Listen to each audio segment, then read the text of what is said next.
I want to ask you about some of the specific things that are moving around on this Epstein matter, but just more generally, to a couple questions. I don't historically associate you with this kind of issue, and yet you've become the leading Democrat in Congress on pushing for transparency. How did this happen? Was it by accident? Why are you in the forefront on this? Well, I've always pushed for free speech, for transparency, for political reform. I've spoken out against big PAC money. Don't take any PAC contributions. I've spoken out against banning stock trading, spoken out for restricting members of Congress from becoming lobbyists. So this to me is part of the broader political reform. And Thomas Massie and I have had a partnership for many years. We introduced the Iran War Powers resolution together. And so when I said, look, let's release these files as part of transparency, Thomas Massie said, well, why don't we team up on this together? I really didn't think it would become that big a deal. I thought everyone would just vote for it and we'd move on. It's really the fact that they've stopped the vote that has been as big a deal, and that 11 Republicans have joined on.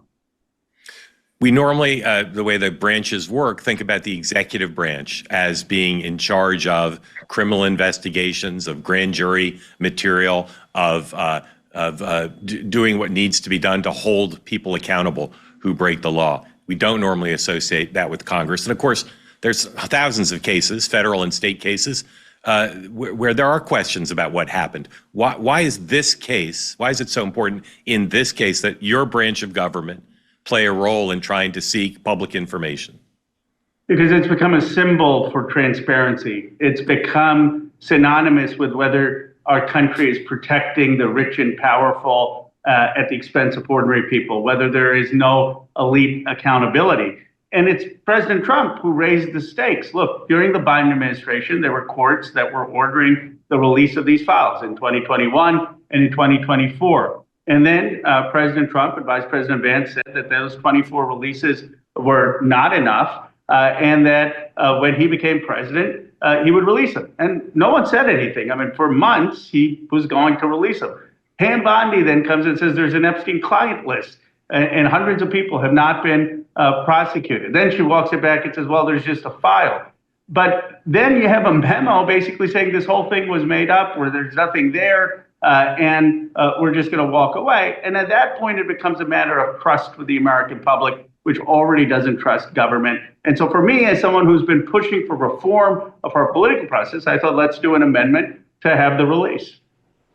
Totally get that. And I'm pretty sure I agree with all the facts as you just laid them out. But there's questions about transparency with the FDA, with the Pentagon, with all sorts of things. I still don't get why this is, not just for you, but if accepting your premise for the country, why is this case a symbol? I'm not asking you to defend your position. I'm asking you to use your understanding of the country. Why is this case more of a symbol for the need for transparency than what, FDA decisions about our kids' nutrition or drugs? I think it comes after people felt that the financial crash, bankers who crashed the economy weren't held accountable.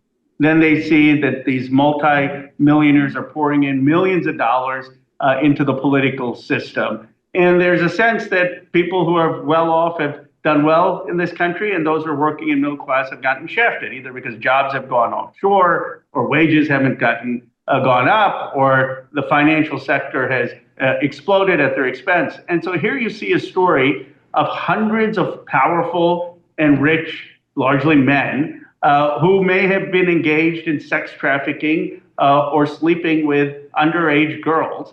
And of course, that offends the sensibility of every American, regardless of political party. It's the one total taboo. You don't sleep with underage girls in America. And there's no accountability. And so Donald Trump comes out and he says, well, why has there been no accountability? These are the types of people who need to be held accountable. The Democrats didn't have enough with accountability for these elites. I'm going to show them that this corruption isn't going to be there. That's the premise of MAGA in some ways, to take on this system. And Epstein becomes a symbol of it. And I think that his walking it back is what's hurting him in his base. Besides Jeffrey Epstein and maybe Prince Andrew, have you seen anything in the publicly available evidence to associate any man with having sex with underage girls in conjunction with Jeffrey Epstein? No, and I don't want to just throw out names for such a serious charge. Obviously, there are names that are in public of people who have interacted with Jeffrey Epstein, who may have been at some of those parties. Now, I was on Lawrence O'Donnell last night, and the lawyer for the victims was there, and he said of the hundreds of women who were involved in the abuse or in some cases rape, only less than 50 were underage, but there still were women who were abused at these parties and engaged in non-consensual activity. But this is, I think, why we need transparency, and the transparency is what the victims want, according to the lawyer. But I think, and Mark, you watch politics a long time, I think the president's making it worse. I don't think anyone cares if his name happened to be in the Epstein file, unless there was a serious bombshell allegation about some specific underage girl. I think what they care about is he promised that he would expose all of this, and now he's walking it back. And I don't understand from a political matter why he just doesn't release the files. So let's ask about that. Based on your knowledge and gut, given this is something he didn't promise repeatedly, but suggested he would do, his administration is filled with people who have been dedicated to this. His base obviously cares about full transparency on this. What's your gut or knowledge about why the president doesn't seem to be as committed to disclosure as you are?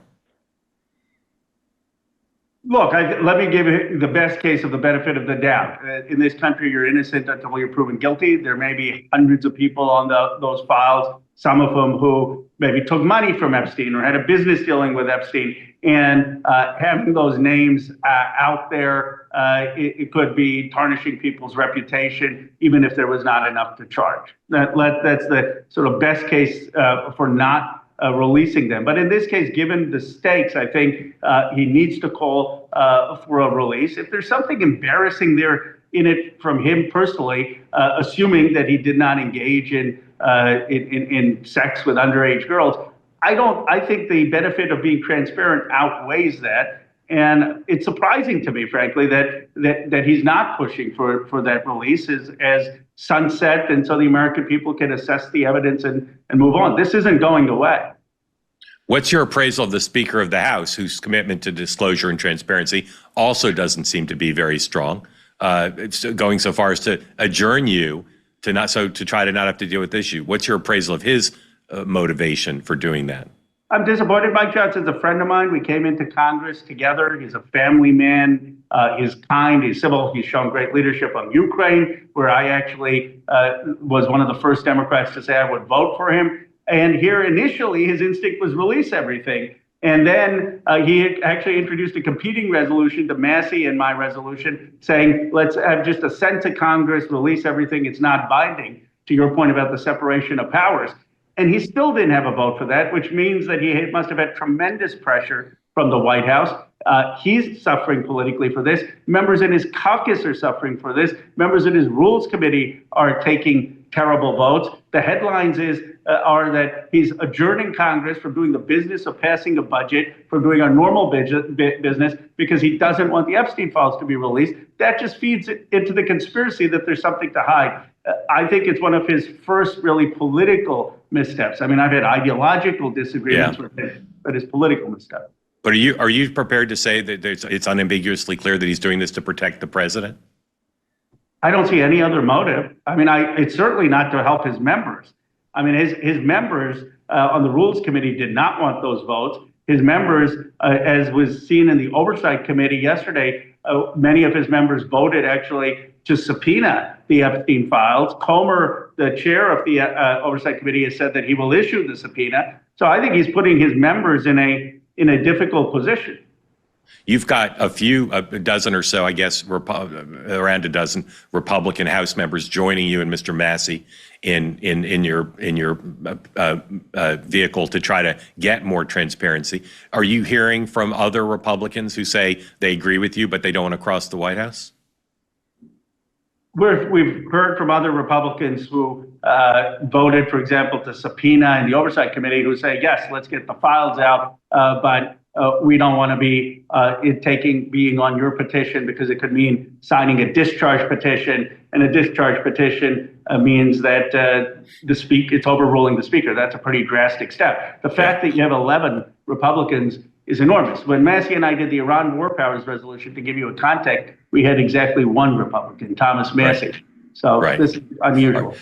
Let's talk about some stuff that's moving around right now on this. The so-called birthday book, which the Wall Street Journal reports includes a bawdy letter from President Trump, which he denies. I guess you learned just in the last 24 hours that that book is in the possession of the Epstein estate and therefore exists physically. The Journal suggested it was at least seen by the government. Maybe they made a copy. Why is it important to you to as you said you're going to do, to see if Congress can subpoena that? Why should Congress have that birthday book? What public purpose would that serve?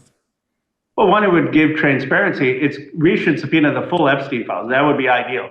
The DOJ is going to be difficult in complying with that subpoena. It would be the DOJ having to enforce the congressional subpoena. Would the DOJ sue itself or prosecute itself for contempt of Congress? Probably not. Will the Speaker sue the DOJ for contempt of Congress? Probably not. So how can we get the information while we're fighting with the DOJ for transparency? Well, let's get at least this book. That's in the hands of the private lawyers. They do have to comply with congressional subpoenas, and I think it just will be much easier to get some information about who were the people involved in the sex trafficking and money laundering. Okay, but it doesn't follow necessarily that if you've got a letter in Jeffrey Epstein's birthday book that you were involved in sex trafficking, right? True, absolutely. But I think the American people are fair. I mean, look, there are a lot of people who were probably mentioned in the files who were innocent. Someone Jeffrey Epstein gave money to in a nonprofit.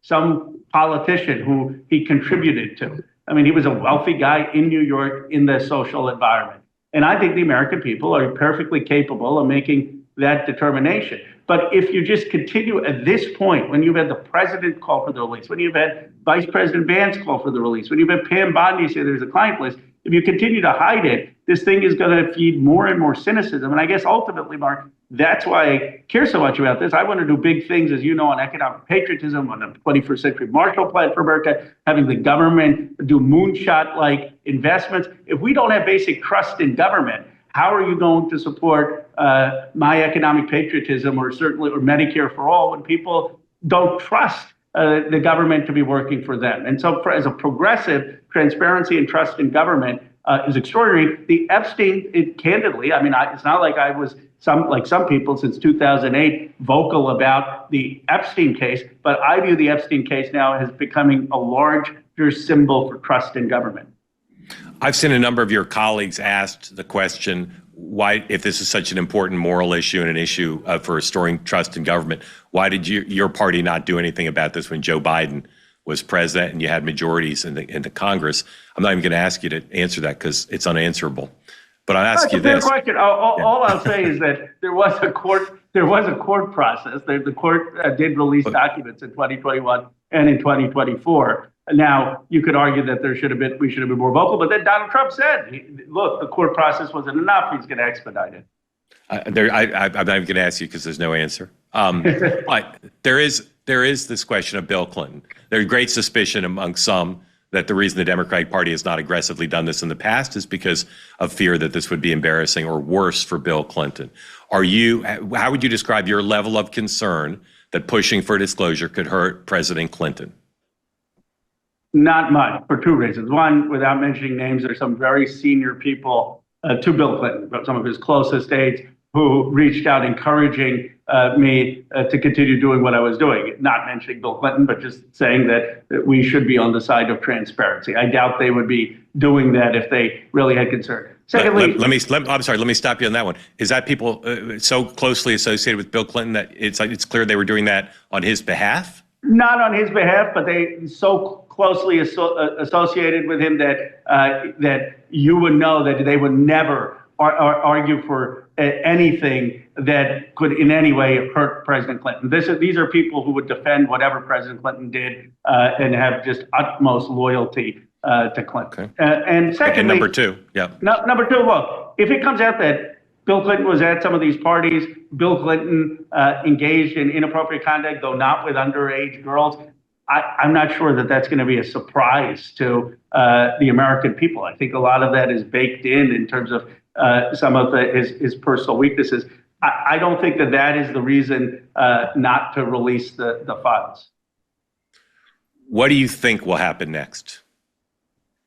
I think there's going to be a drip, drip, drip of things coming out. You know, they went to the judges for the grand jury release. The judge said no. My sense is that they'll try to have some document release or some document dump over August. And then in September really is when this is going to come to a head. My expectation is that the president will keep looking for ways to release some of it and hope to satisfy the base. But I think he should just get it over with, release the files. And if he does that, I think he would quickly restore trust. Now, the one danger is that Wall Street Journal article actually was the only time that we started to see slippage with some of the MAGA folks who are supporting us. If this becomes about let's get Donald Trump and let's get Donald Trump's behavior, I think that could create a backlash where MAGA rallies around him again. If this is more about let's have transparency and accountability for hundreds of people who may have been engaged in sex trafficking and financial crimes, then I think you have the broader coalition.